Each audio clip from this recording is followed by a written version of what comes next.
jaageen jëf ci ànd bi ak ñun ci télévision yi TV waxtu xabaaru marax yi la gën a fees ci xabaar yi bokk na ca ni jongante jëm ci wàllum BFM Sénégal song na ko ministre bi nu dénk njàng mi Mamadou Talla def na doxantu ci yenn centre yi nemmeeku na mbir yi nu muy doxee ndax jamonoy mbas la ñu nekk jëmtukaay jël nañu ko jot na dem ca Rufisque dañ ci ànd ak gëstub Babacar Seck ci biir xabaar yi tam dañ ca bokk xabaaru marax yi lu soxal li nga xamoo di quartier Sotrac maa nga ca Kër Massar askan waa ngay tëmb tonk ànd ak jaaxle ndox taw mi moo nangu si ko yi jaaxle la ñu àndal seen kàddu jib na di yuuxu wala daañu ci ànd ak gëstu pour Lamine Fati doon ci bokk itam xabaaru marax yi juróom-ñaari milliards francs CFA la état bi génnee teg tabal ji lu ci bëgg mooy tuxal ñi di mécaniciens yi ak ñi yëngu ci mbirum oto nañu tuxu ca jam ñaajo ngir man faa def seen liggéey waaye ñenn ci état si man ñoom jàpp ni mbir ma dafa sa ci ñoom paane Ndakaaru gar-gari ba jam ñaajo sore na ba ëpp daañu ci ànd ak gëstub Bakar Dieng nis ki ñu song faram fàcce gi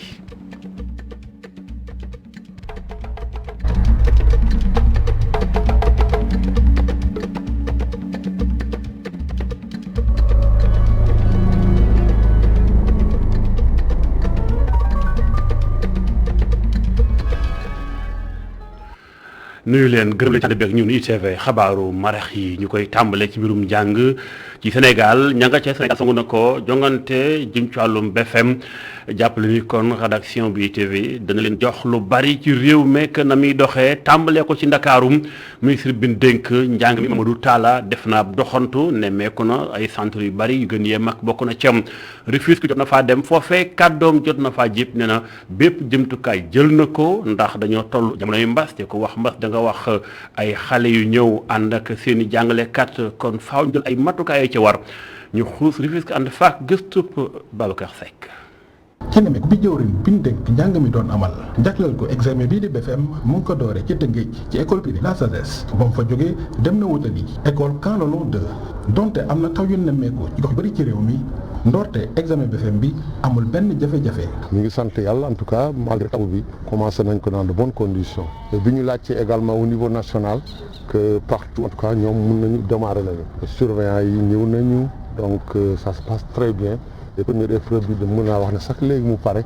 donc ñu ngi sant yàlla étudiants élèves yi nag bëri mooy 189 000 élèves loolu dafa bëri nga jël junni ak lu teg ci ay centre ci ay jury donc yombul waaye ñu ngi féliciter la direction des examens et concours ñoo xam ne ñoom ñoo koy organiser ay matières yu bëri ay jury yu bëri photocopie matières yi donc vraiment c'est une occasion pour les féliciter toute la direction. ak résultats yi njëkk dina jëm ci CFEE jëwriñ bi mu ngi rafetlu résultats yu baax yi nga xam ni ruuse na fa donte mbas mi tax na ñu toog juróom-ñetti weer jànguñu. li ñu jot a am ci CFEE ay résultats yu baax la li ñu am également ci baccalauréat première partie bi génn na mais deuxième partie bi dina génn su ñu jëlee comme année de référence 2019 mën nañu wax ne que li ñu am ren résultats yi baax nañu trop wax dëgg yàlla ci CFEE ak entrée en sixième léegi mu génn ay 75% lay doon. fexe leen ba ngeen am en tout cas ay résultats yu baax banque ak espace bi ngeen pacifié ko di féliciter di encourager en tout cas enseignants yi élèves yi parents d'élèves yi di ñaan yàlla également résultats yi ñu nar a am ren yàlla nañu dépasser également lu ñu amoon daaw de telle sorte que maintenant ñu ngi wax ne ci espace ci école sénégalaise dañu bëgg am cette dynamique de réussite tout le temps. ci bitim réew ci dëkk yu mel ni Banjul ak Jidda l'examen bi mu ngi fay jaar ci yoon bu mu sukkandikoo ci kàddu jëwriñ bi. daañu xuus ci mbirum jongante BFM yooyu la ci gox yu bari ci biir réew mi waaye des ak ministre bi ca fa mu demoon Rufisque kàddoom jot na faa jëm ci li di colkook ndongo yi ci école bu Sénégal li nduppee maanaam seen ay tenue yu war a sol mu ànd nekk benn ngir xàjj ak seen bañ a war a mën a am kee sol lu cher kee sol lu yamamaay kee sol lu woyof lool lu di mel nag nguuru Sénégal dana jël dogal daal di koy matale di ko doxal waaye itam di ko jox ndongo yi ministre bi ma ngay faram-fàccee. li may wax mooy que décision du président de la République décision bu am solo en tout cas koo xam ne enseignant la nga nekk ci école yi nga xam ne élèves yi suñu bokkee ñoom ñëpp bokk tenue dina am loo xam ne loolu dina def ci seen réussite scolaire loolu moo tax donc président su ko waxee et surtout que foo dem ci école yi dañu am na ba pare donc koo xam ne jël décision di wax ne loolu waruñu ko woon def pour man analyse bi gàtt na gaaw na trop dañ ci war a def ndànk réfléchir xam ne de toutes les façons du Sénégal kese partout foo dem en tout cas si Afrique loolu am na ba pare. fii également si biir Sénégal public ak privé am na ba pare donc léegi li ñu jël comme décision mooy que préscolaire ak élémentaire moom la ñu commencé pour que ñun ñu def fexe ba suñu élèves yi am ay tenues yoo xam ne ñoom ñoo ko bokk dina tax que ñoom ñu am li ñu wax ne équipe esprit d'équipe très tôt ñu mun ko am décision bu baax la président jël la décision bi dañ koy appliquer. ministre bi dénk njàng moo digg doomu mi di Mamadou Talla xabaar yi wuy ci leneen ba tey ak njàng bi waaye nag ci xool ñu sant Fall ak Gaye bëgg di yoxoos yenn saay ci examen yu mel nii di jéem a def ay naxasaale lu ni mel bépp matukaay jël nañ ko ci yenn centre ci biir Ndakaar yu tam Ndakaar noonu ak gox ci biir Sénégal ngir daal mën a jéem a yootaan ba ni ciix ñi def ndaka su noona ngir jéem a jàllum jëmtukaay yëpp itam jël nañ ko ngir jongante gi tegu ci yoon yenn ci ay centre da xëy yoon dem moom soxna Awa Diop reportage. 9 heures passé na ci centre bu Blaise Diagne fii nag 10 heures passé candidat yu njëkk yi tàmbali di génn ci saal yi surveillant yi naka noonu monsieur Diouf kenn ci ñoom di xamle ni du benn fem bu ñuy jël ngir jàpp yenn ci ndongo yi nga xam ni dañuy nar a tricher waaye itamit duñu nangu bàyyi benn candidat di tricher. astuce moom mooy identification bi ñuy def d'habitude parce que surveillant ci salle balaa xale bi di émarger ci feuille d'émargement bi da nga koy identifier comme xale yi dañuy takk masque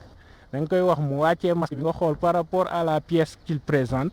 est-ce que moom son visage correspond avec la photo sur la pièce d'identification. diplôme moom da nga koy mérité wala mérité woo ko donc du coup bu xale bi ci tricher moom da nga koy jàpp après nga signaler ko à qui de droit. Direction beneen centre examen ca zone B les cours privés la maison des anges fii itam rigueur bu mat sëkk lañ fi nemmeeku laata ndongo yi di dem ci seen salle d'examen yi seeni sac ni ki seen téléphone portable lépp dañu koy wocc ci accueil bi ci salle yi ñaari surveillant la ñuy teg ci salle bu nekk foofee itam bu ñu sukkandikoo ci monsieur Boudian kenn ci ñoom du benn fem bu ñuy jël ngir jàpp yenn ci ndongo yi nar a tricher waaye itamit duñu seetaan benn ndongo di am lu ni mel. ci examen BFM bi donc surveillant yi ak autorités yi jël nañu vraiment mesures yi pour empêcher xale yi ñu tricher parce que loo xamante ne vraiment lu ñaaw la kenn waru ko nangu ci système éducatif bi voilà donc tey vraiment. bépp xale boo xamante ne ñëw na ak saakom bi wala ak portable bi bon si buntu école bi en tout cas def nañu lépp pour nangu yooyu yëpp teg ko ci buntu école bi. donc amul benn laxisme boo xamante ne dinañ ko wone ci loolu voilà donc élève boo xamante ne jéem na tricher parce que tricherie moom vraiment ak sàcc ñoo bokk. gannaaw surveillance yu saal yi ay éléments yu takk der yi placé nañ leen itam yenn ci buntu centre examen yi waaye itamit ci contexte pandémie bi nga xam ni takku masque bi lu war la ci ñëpp surveillant yi ñi ngi veillé ba mën a identifier candidat bu nekk laataa ñuy dugg ci saal yi.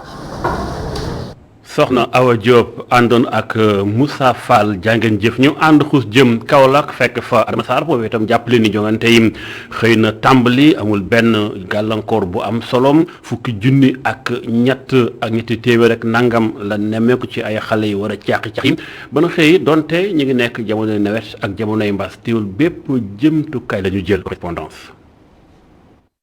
jongante BFM édition 2021 nag daal dinañ ko amal fii ci diwaan bu Kaolack. fi nga xamee ne moo di Kaolack commune nag ñii di candidat yi ñu ngi toll rek si ñeenti junne ak juróomi téeméer ak juróom-ñaar fukk ak benn jigéen ñi nag ñu ngi leen xayma si ñaari junne ak juróom benn téeméer ak fanweer ak ñett ñii di góor ñi toll si junne ak juróom-ñeenti téeméer ak fanweer ak juróom-ñett. examen bi du benn bés lu ñuy waajal la te ci biñ koy waajal lépp loo xam ne dañ ko doon jël comme matuwaay pour bés bi jaar ci yoon jël nañ ko. ba yàlla def na kenn waxaguñu fenn benn jafe-jafe ñi ngi ñaan yàlla loolu continuer examen bi nag dafay am ci contexte boo xam ne bii dafay tombe ak taw dafay tombe ak Covid mais loolu yëpp bàyyi nañ ci xel ba taw na démb mais terewul tey centre yi ñëpp ngi liggéey bu fekkee ne candidat yi la ñi ngi am 4571 candidat ci 4571 yooyu 2633 yi ay jigéen lañ 1938 yi ay góor lañ. bu fekkee nag ci département bu Kaolack ñii di candidat yi ñoom ñu ngi toll rek si 4,000 ak ñetti téeméer ak ñaar ñii di jigéen ñi nag toll si 2,000 ak ñetti téeméer ak ñeent fukk ak juróom ñii di góor ñi nag toll rek si 2,000 ak juróom fukk ak ñaar. Statistiques yi nous avons 4302 candidats composés de 2245 filles et 2057 garçons moom la ñu am ñoom ñoo nekk ci centre département bi léegi pour loolu aussi 34 jurys am nañ fanweer ak ñeenti jurys soxla nañu il fallait encore ñu mobiliser enseignants c'est-à-dire des surveillants des secrétaires et des correcteurs au total mobiliser nañu convoqué nañu 1132 enseignants. ngante yi nag di am ci jamono joo xamee ne day mbasum coronavirus gi nag mu ngi lëmbe boole ci ak nawet bi li ni mel yëpp nag tax na ba kilifa yi daal di jël motukaay yi war. examen bi nag dafay am ci contexte boo xam ne bii dafay tombe ak taw dafay tombe ak Covid mais loolu yëpp bàyyi nañ ci xel ba taw na démb mais terewul tey centre yi ñëpp ngi liggéey. ci diwaan bu Kaolack yëpp nag bu ñu xayma ñi nga xamee ne ñoom ñoo di candidat yi jongante lii di waru BFM nag ñu ngi toll si 10,000 ak ñett yu tegal ñetti téeméer ak juróom-benn fukk ak ñaar lii di jigéen ñi nag ñu xayma leen si juróom-ñaari junne ak téeméer ak juróom-benn fukk ak ñeent góor ñi toll si juróom-benn junne ak téeméer ak juróom-ñaar fukk ak juróom-ñett. jaajëf Adama Sarr ca Kaolack ndangaan ñu xatar bi ko Saloum xuus jëm bi anu Ziguinchor foofu itam jàppale ni jongante ya am na goxo ndox la teewul bi yëpp matukaay jël nañ ko mbir yi aw na ci yoon gàllankoor ya naam ñàkkul waaye néew na lool ñu diglu nga xam si moo di Ibrahima Sakho moo jiite IEF ba nekk ca goxu Ziguinchor la mu dénk Assane Ba. contexte mooy contexte bu saison de c'est-à-dire ci hivernage bi ñu nekk en contexte bu masse c'est-à-dire maladie bi et yàlla def na lépp lu ñu jël comme matuwaay à côté respect mesures barrières yi ak respecté nañ ko dañu parce que foofu centre yëpp am nañ ay dispositifs la va demee et wax nañ tam ci principaux yi ak président du centre yi ñu ne candidat bu ne indaale ci masque donc candidat yëpp liñ nañ def seen masque donc côté boobu amuñu benn gàllankoor te beneen bi mooy contexte saison des pluies bi xam nga kii saison des pluies lañ nekk région Ziguinchor day taw bu baax taw bi moo tax di taw dañuy localiser ay centre mais ren dañuy anticiper donc vraiment dañuy seet centre bu ñu dëgg woon dañu leen maintenir ren yàlla def na di taw na yàlla def na amuñu benn centre bu indi te amuñu benn problème par rapport à effectivité donc loolu lañ wax damay terminer par remercier ci partenaires yi surtout syndicat yi nañ ko ci fu ñu jaar enseignants ñëw nañ aussi bien correcteurs yi ak surveillants yi amuñu benn mention donc xam na information jàll na bu baax donc vraiment toutes les conditions sont réunies pour que examen yi dem benn très bonne condition bon candidat yi ren am nañ 5,7 candidats mooy juróom-benni candidat ak ñaar fukk juróom-ñett te suñu fal bu baax moo ëpp ci góor yi mais même boobu tam taux de présence est vraiment stationnaire. loolu nekkoon benn pàcc bu jagleel njàng mi ci biir xabaaru maraxim jëm ci jongante BFM ci gox yi ci biir Sénégal ñaanal mboolem ndaw yi ñu dugg ca ak jàmm génn ca ak jàmm ñu xuus wutali Ouest Foire foofee jàppale ni kon xàll mbedd yaa ngi wëy opération de désencombrement maanaam dindi lépp lu fay ñugu ak lu fa bokkul ngir bët mën a xool lu rafet lu mel ministre bi ñu dénk wàll guddi mel ak ay direction ñoo koy doxal muy urbanisme ak art de vie lu mel moo tax ki nga xam si moo di Abouba kàddoom jot naa jépp moom mooy directeur bi ñu dénk wàllu mel mooy saytu yooyu opération ci Ouest Foire jokkoom ak El Hadji Malick Cissé. opération bi ñu def démb bu njëkk ci avantage bi mooy d'abord dina permettre yoon boobu gën a yaatu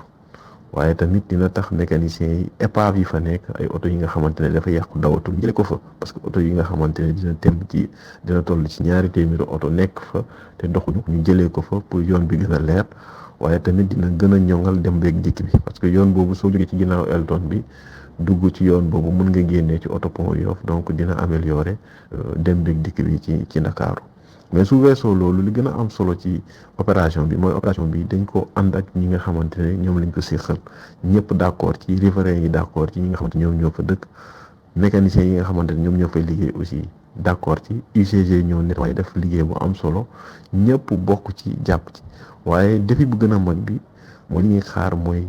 naka la ñuy def ba foofu dootul amati oto dinañ continuer opération yi suñ jógee foofu dinañ dem ci buntu fédération ba dem ci hyper exclusive foofu tamit am na ay occupation yu bëri yi nga xamante ne recensement bi commencé nañ ko waaye ci loolu yëpp weesoo aussi ñu ngi xool oto yi nga xamante ne ñu ngi ci biir Dakar te doxuñu pour ñu jëlee leen ci tali gi pour que dem ak dikk bi gën a ñoŋ loolu daal moo wundoon opération yi ñu ñaan ñëpp jàpp ci parce que opération yi ñuy def ñi pour njëriñu ñëpp la te cadre bi mu amélioré ñëpp ci war a jàpp ñëpp ci war a def seen loxo pour que vraiment cadre de vie Sénégal amélioré ñëpp gis ci seen bopp. xàll googu di am ci fu mel ni Ouest Foire moom la nguur gi bëgg a lawal ci yëpp gox ci biir Ndakaaru daal di gur lépp luy mécanicien ak la yëngu ci mbirum oto daal di koy yóbbu jam ñaajo lu ñu mel naam ñu see ànd bari na waaye am ñoo xam ne ñu moom da demee ci ñoom borom taxi yi gis ni dafa sori lool jam ñaajo googu la paane Ndakaaru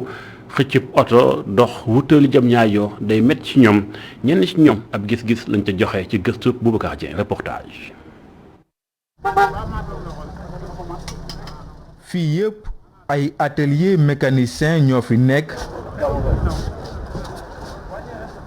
ak yi tôlier juróom-ñeenti waxtu weesu woon na biñ fi yegg si waaye liggéey bi tàmbali woon na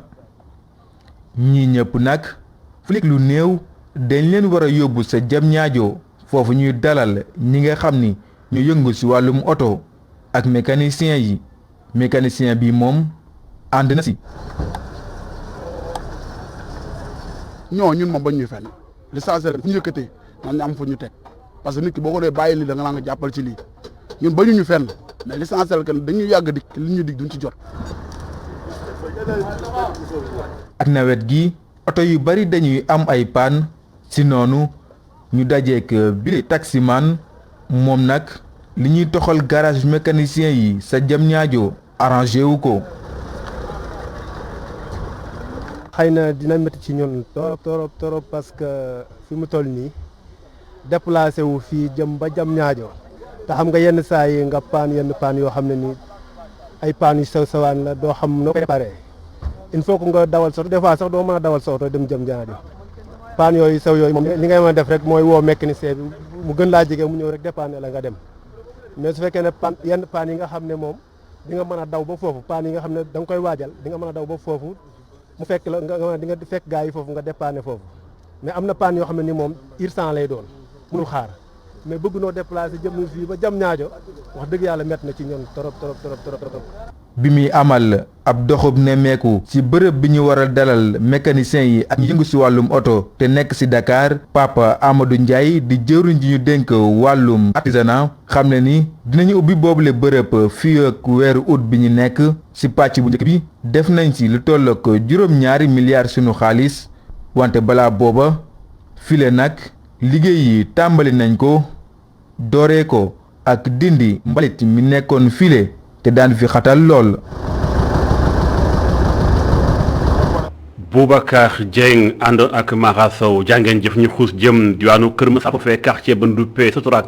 ña ngay jaaxle lool ànd ak ñëgu xool lu ko indi mooy amuñu pëj bu nu ngoy ndox ma nangu seen i kër seen i bagage di tëmb lii mu leen métti ñu nag seen bool muñukaay fees na dañ ko yàgg a jàmbat ba léegi amul saafara ñu delluwaat fa seen gémmiñ yooxu ci kanamu nguur gi ngir ndimbal ñu xuus ci gox baan fa correspondance Mamadou Lamine Fati. ay tokk ndox rek cité Sotrac nekkee ci Kër Massar tàmbali dikk li nu mel askan wi fi dëkkee di ko naqarlu bu baax a baax ñoom ñu gis ne at bu jot seen jafe-jafe dellu si ndax mënd bi. depuis 10 ans les mêmes problèmes la ñuy dund bu nu ñun ñoo jekk di cotiser ci sunu biir di jënd ay moto pompe di pomper ba ren ñoom ñu teel a ñëw ànd ak seen i technicien ni nu li ngeen di def lépp teg leen ko ci suuf dina ñëw avec tout le matériel. dès les premières pluies doo ngeen fi gisati benn ndox tey jii ñoo ngi ci biir ndox mi. suñu seetee sax ay diggé nguur gi defoon na ko askan wi dëkkee ci cité Sotrac ci Kër Massar waaye loolu taxul ba tey jile askan googule mu ngi dund ci mbënd bi. man ci ndox mi laa fanaan 2 jours yëpp man ak sama njaboot ak mbott yi si kër yëpp a mel nii am na ñoo xam ni tëj ngeen seen kër ba dem kër gii fii laa nekkoon ak sama soxna ak samay doom sama soxna daanu fi feebar si biir nawet tëdd 16 mois ba wàcc liggéey dëjewuma ko fi metti na trop je m'adresse directement à Macky Sall monsieur le président de la République ñi ngay diligenté ñu ñëw ci sunu biir waxuñu la dëgg lii xam na ni xam nga ko boo ko xamee mu faju. cité Sotrac nekkee ci Kër Massar tàmbali naa di ci ndoxum taw bi gannaaw ñetti fan yi nga xam ne taw na file askan wi nekk ci dundun bu métti. Sénégal yéen ce qui se passe ak Kër Massar li nu dund daaw waaw cité Sotrac moom dafa nekk moom en rade il faut nag ñu ngi woote pour ñu ñëw boole ñu ci mesure yooyu tegal ñu fa ay moto pompe ndox mi bu wàccee ñu jël ko mu dem parce que nag waxuma rek jumaa ji même kër yi am na ñoo xam ne bu tawee rek dañuy déménager situation presque ay bas-fonds yu ngi fi yu dul jeex yoo xam ne ndoxu daaw bi sax fekkante na fi boo leen seetee suñu jumaa ji même bayal bi nga xam ne moom la ñu doon prévoir pour ay it kenn mënu ci julli parce que ndoxu daaw bi fekk na ndoxu daaw bi. ay milliards yu bari la nguur gi jël dugal ko ci Kër Massar ngir xeex mbirum mbënd bile. loolu taxul ba tey jile askan yi nga xam ne ñoo dëkkee ci Kër Massar ak ci quartier yi nga xam ne ñoo mel ni Sotrac ñu ngi dund ci ndox mi ba tey jile. lu nu mel askan googule ne ñoom mënuñoo xam li ko waral loolu tax na ba ñoom ñu ngi tàllal seeni loxo njiitum réew mi di Macky Sall. jaajëf Mouhamadou Lamine Fati xabaar yi wéy ci la leen soxal mbirum Covid 19 ci Sénégal mi ngi wéy ci lawandim jaaxle amoon na fan yii yëpp bu ndee xool am ñu jàpp ne ndax jigéen ñi wérut war naa mën a pingu ñàkku waaw wala kuy nàmpal war naa mën a ñàkk am déet wala sax ki wér ci corona ndax am na ab diir bu mu war a toog ngir soog a ñàkku loolu lépp kon ci leeral ci gàttal ñàkku mën naa am ci du am benn délai ki nàmpal ak ki tollu diggante ñoom ñëpp mën nañoo bokk ñàkku ci ñàkku xeex corona am ku koy faram-fàcce mooy docteur Ousseynou Badiane moom ak ITV. waaw fii ci Sénégal ñi nga xam ne dañoo am corona bu wér ak ñi nga xam ne dañoo testé positif ba wér amul benn délai boo xam ne moom lañ leen di digal ñu toog avant ñu vacciné donc dès que ñu wér wala seen test négatif rek mën nañoo dem vacciné wu si nu mu gën a gaawee. ñuy wax tamit jigéen wérul yi ak ñi nga xam ne dañuy nàmpal léegi mën nañoo bokk ci ñi war a mën a jël ñàkk bi ñoom it. waaw jigéen wérul ak ñi nàmpal moom mosuñu jëm ñàkk bañ a bokk depuis le début donc bokkoon nañ ci ñi nga xam ne dañu vacciné ñi nga xam ne dañ ñëw nañ leen taaxelu rek boo mu gën a wóor moo doon ñi nga xam ne jigéen wérul lañ mais léegi loolu yëkkati dindi nañ ko ba fi nekk nii jigéen wérut yi ak jigéen ñi nàmpal ak képp koo xam ne am nga fukki at ak juróom-ñetti jëm kaw rek mën ngaa dem nekk moo mën a jël ci corona bi. docteur Ousseynou Badiane moo jiite mooy coordonnateur programme élargi de vaccination kàddoom Cheikh Diop moo ko taataan xabaar yi wéy ci leen soxal mbirum politique Lassana Gagny Sakho nekkoon na fi directeur ONAS ba tey kàngam ci biir parti APR au pouvoir moo nekkoon nga toog Sénégal ci suba tey ji nee nam lu jëm ci élection locale yi bu defu ndànk APR day naax saay dafay réer ci jaww ji lu koy di mooy ñu baree bari ñu bëgg samp seen dëndëm nekkuñu dëgg-dëgg ñu bokk APR waaye dañoo nekk ay alliés maanaam ay langaamu ci nguuru président Macky Sall moom ak mi ngi Maham Ndiaye. élection locale yu ñuy waajal ci atub 2022 doon lu nga xam ni soxal na lool kii di Lassana Gagny Sakho naam moom nee na du ab candidat ci maire bu Fass Gueule Tapée Colobane la muy tiit kay mooy partem bii di APR jaare fa naxasaay ginnaaw atub 2024. Dans cette coalition. APR dafa naan suñu deful ndànk mën nañoo naxasaay suñu génnee ci élection yi parce que sooy xool su fekkee ne allié bu ne fu mu nekk la bëgg a toog tey jii après 2024 ñëpp xam nañ ni dooley coalition bi Macky Sall su fi nekkatul kon parti bi dafay dee. élection locale qu'il y ait un dosage. ginnaaw élection 2022 beneen élection bi nga xam ni rek teg na ko gët moom Lassana Gagny Sakho mooy élection présidentielle yu 2024 yooyu nag jàpp na ni njiitu réew Macky Sall wari see bokk. moom lu mu gis mooy ñaari mandat képp doy na. liggéeyal askan képp ku nga xamee ne liggéey moo la yëkkati damay wax lu leer. képp nga xam ne liggéey moo la yëkkati ak coono bi ci am buñ la fa jëlee da nga war a naan alhamdulilah. kon defe naa ñaari mandat nit waru ko passé musul wax dafay ut xalima sama xel bu gàtt mooy nit boo nekkee ci réew ngay dem da ngay ñaan yàlla sa tur des